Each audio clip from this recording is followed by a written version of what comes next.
One of the basic necessities everyone needs is a roof over our heads. Beyond being a shelter, a home allows us many conveniences we take for granted, including privacy and the ability to fully fill out a job application. That said, actually owning a home is nigh impossible now with the skyrocketing property prices. If you think you're ready to make this investment, you should try your best to save up as much money for upfront costs as possible. This includes a 10% deposit so that you can obtain a better mortgage rate. If you're married, you can double the amount you can borrow. To ensure that you get good deals on loans, you need a good credit score. This means that you must not have a record of owing financial institutions money. The perplexing thing about credit scores is the need to have one. A solid way to have a good record is by getting a credit card for daily expenses and paying it off in full on time. Living costs are becoming higher and higher now, and it takes a lot to simply survive without taking out a loan. If you have debts to your name, it may feel like you have an axe hovering over you. However, not being able to clear off your debts is not the end of the world, even if it might seem that way. Even declaring bankruptcy and starting all over again is something you can bounce back from.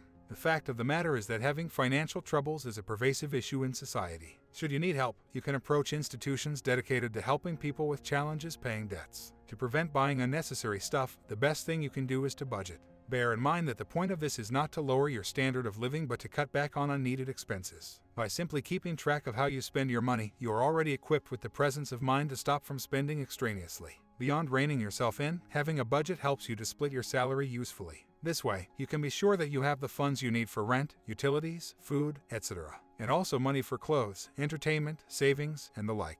The funny thing about money is that it depreciates over time due to inflation.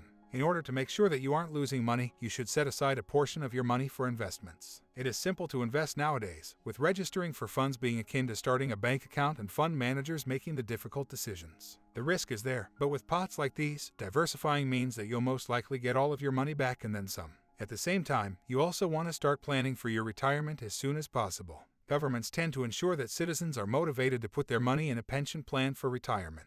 As such, it is a great way to save for the future. By the time you stop working, you should have a whole lot more than you think saved up so that you can enjoy the same quality of life that you have now. You can use an online calculator to help get a picture of how much you need. Everyone has a different relationship with money. This is informed by how each individual is raised and how money is spent and saved in their household. Additionally, it also has to do with what we think of money. Humans are emotional creatures, while managing money requires a logical mind. We can't expect ourselves to be cold all the time when handling money. That said, having financial troubles may ruin you psychologically before moving on to other aspects of your life. Thus, if you can manage your emotions and relationship with money, you will be able to have a better hold on it. When it comes to other people, like friends or life partners, money can be an issue too. The social value of money is different for each individual. Therefore, if you plan to have a joint account with your partner, you must be very open in communicating what your expectations are. Don't be afraid to draw up a contract between you both, detailing what the money should be spent for and how much each contributes and controls. With the way capitalism works, making as much money as possible by exploiting others, it's not hard to imagine that some sources of money aren't exactly clean.